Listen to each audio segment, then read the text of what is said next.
नमस्कार। राजनीति में कुछ भी हमेशा के लिए नहीं होता। जो किले अभेद्य लगते हैं वो भी वक्त के साथ दरक जाते हैं। आज हम एक ऐसी ही राजनीतिक उलटफेर की कहानी को परत दर परत समझेंगे। ये कहानी है दिल्ली के ग्रेटर कैलाश विधानसभा क्षेत्र की, साल 2025 की। हम विश्लेषण करेंगे कि कैसे एक मजबूत राजनीतिक गढ़ अचानक ढह गया। ये सिर्फ एक चुनाव की कहानी नहीं, बल्कि शहरी भारत की राजनीति को समझने का एक जरूरी सबक है। चलिए इसकी तह तक चलते हैं। हम बात कर रहे हैं ग्रेटर कैलाश की। देखिए, ये सिर्फ दिल्ली का एक पॉश इलाका नहीं है। ये एक ऐसा क्षेत्र है जहां पढ़े लिखे, जागरूक और राजनीतिक रूप से सक्रिय लोग रहते हैं। इसे शहरी राजनीति का एक बेलवेदर क्षेत्र माना जाता है। मतलब यहां जो हवा चलती है उसका असर अक्सर दूर तक महसूस किया जाता है। यहाँ के मुद्दे, यहाँ की राजनीति और यहाँ के वोटिंग पैटर्न पूरे देश के शहरी क्षेत्रों के लिए एक आईना बन जाते हैं। और 2025 में इसी आईने में एक चौंकाने वाली तस्वीर दिखी। सालों तक जहां जीत का अंतर हजारों लाखों में होता था, वहां फैसला हुआ सिर्फ 3,188 वोटों से। इतना मामूली अंतर जिसने पूरे राजनीतिक समीकरण को सिर के बल खड़ा कर दिया। और यहीं से हमारा असली सवाल शुरू होता है। आखिर ऐसा होता कैसे है? एक मजबूत किला जिसे सालों की मेहनत से बनाया गया हो, वो यूं अचानक कैसे ढह जाता है? वो कौन सी दरारें थी जो किसी को नजर नहीं आ रही थी? आज हम इन्हीं कारणों की पड़ताल करेंगे, एक एक करके। किसी भी नतीजे को समझने के लिए उसके इतिहास को समझना जरूरी है। 2025 की इस कहानी को समझने के लिए भी हमें थोड़ा पीछे जाना होगा, उस दौर में जब इस गढ़ की नींव रखी जा रही थी। ये टाइमलाइन अपने आप में पूरी कहानी कह देती है। अब देखिए, 2013 में आम आदमी पार्टी की एक जोरदार एंट्री होती है। 2015 में वो अपनी पकड़ और मजबूत करती है रिकॉर्ड मतदान के साथ। 2020 तक तो पार्टी अपनी ताकत के शिखर पर पहुंच जाती है, लगभग 56% वोट शेयर के साथ। और फिर 2025 में यह अचानक गिरावट, वोट शेयर 10% से ज्यादा गिर जाता है। सवाल यह है कि ऐसा क्या हुआ कि जीत का यह मजबूत ग्राफ अचानक नीचे आ गया? पिछली जीतों का फॉर्मूला बिल्कुल साफ था। दो मुख्य स्तंभ थे। पहला, शहरी मतदाता जो बड़ी संख्या में वोट डालने के लिए बाहर निकल रहा था, और दूसरा, कल्याणकारी योजनाएं, यानी गवर्नेंस का वो मॉडल जो सीधे आम आदमी की जरूरतों जैसे बिजली, पानी, शिक्षा, स्वास्थ्य पर फोकस करता था। ये एक सफल फॉर्मूला था जिसने सालों तक काम किया। लेकिन क्या एक ही फॉर्मूला हमेशा हर परिस्थिति में काम कर सकता है? शायद नहीं। यहीं पर हमें हमारे संविधान के मूल्यों को याद रखना जरूरी है। एक जागरूक नागरिक सिर्फ योजनाओं का लाभार्थी नहीं होता, बल्कि शासन में एक भागीदार होता है। जानकारी के साथ अपनी बात रखना और जिम्मेदारी के साथ सवाल पूछना, यही तो एक स्वस्थ लोकतंत्र की पहचान है। अब चलिए बड़ी राजनीति की बड़ी बड़ी बातों से हटकर जमीन पर उतरते हैं, क्योंकि असली कहानी वोटों की गिनती या टीवी डिबेट में नहीं मिलती। असली कहानी तो मिलती है गलियों में, मोहल्लों में, लोगों की रोज की परेशानियों में। आइए जनता की नब्ज को टटोलते हैं।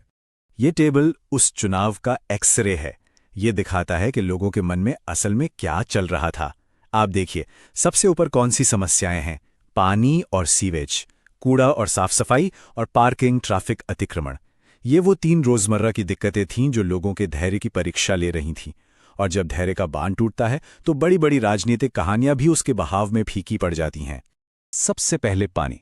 सोचिए, आप देश की राजधानी के एक सबसे विकसित इलाके में रहते हैं, लेकिन सुबह उठते ही आपकी सबसे बड़ी चिंता यह है कि नल में पानी आएगा या नहीं।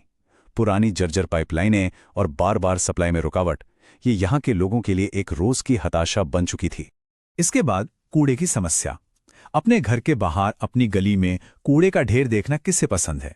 जब साफ सफाई की सेवाओं अनियमित हो जाते हैं तो नागरिक मजबूर हो जाते हैं, वो खुद के समाधान खोजने लगते हैं और व्यवस्था से उनका भरोसा धीरे धीरे कम होने लगता है।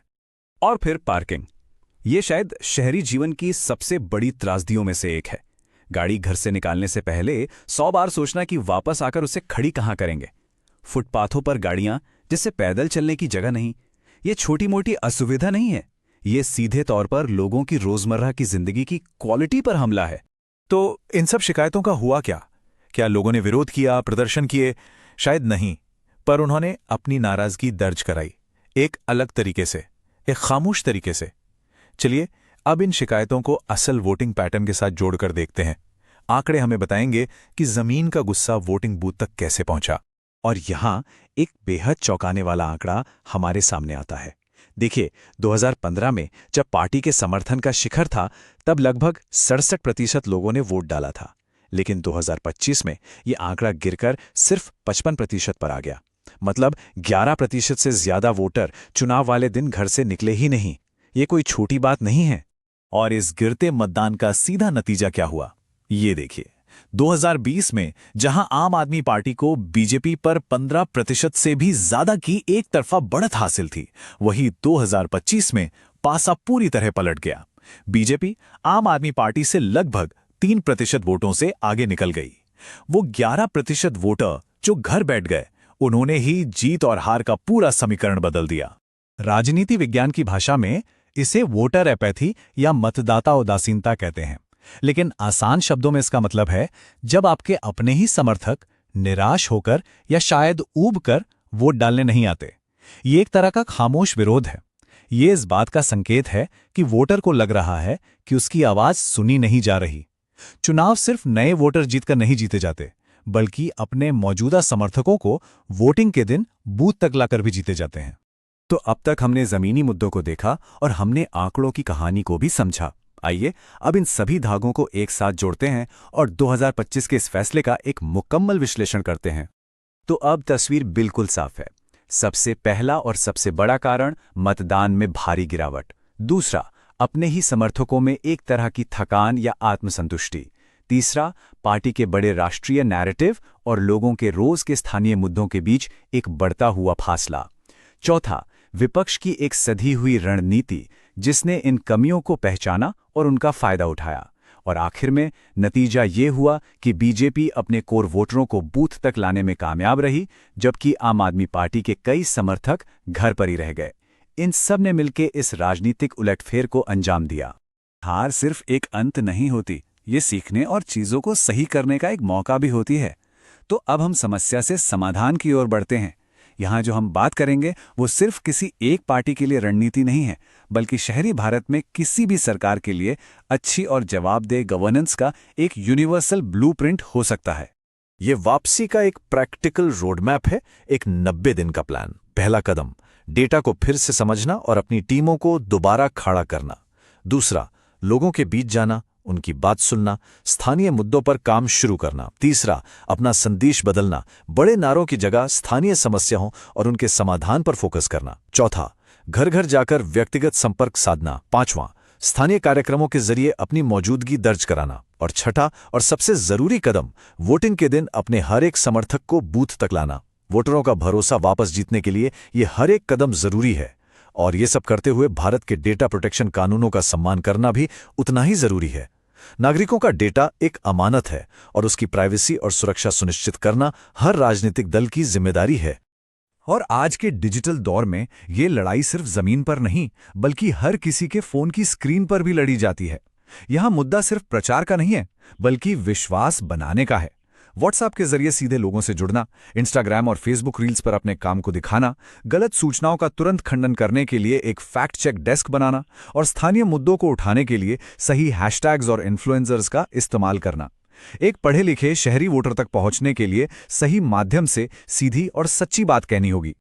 और इस पूरे विश्लेषण का सार, इसका सबसे बड़ा सबक यही एक लाइन है। राष्ट्रीय बहसों से अखबारों की सुर्खियां बन सकती हैं, बड़े बड़े वादों से रैलियों में भीड़ जुट सकती है, लेकिन चुनाव तो आपके घर के बाहर की टूटी सड़क, आपके नल में ना आने वाला पानी और आपके मोहल्ले का कूड़े का ढेर ही तय करता है। गवर्नेंस हमेशा लोकल होती है। और हम आज की इस चर्चा को इसी सवाल के साथ खत्म करते हैं। सोचिए, इस डिजिटल शोर और 24 घंटे चलने वाली राष्ट्रीय बहसों के बीच एक नागरिक का कीमती वोट जीतने का असली मतलब क्या है?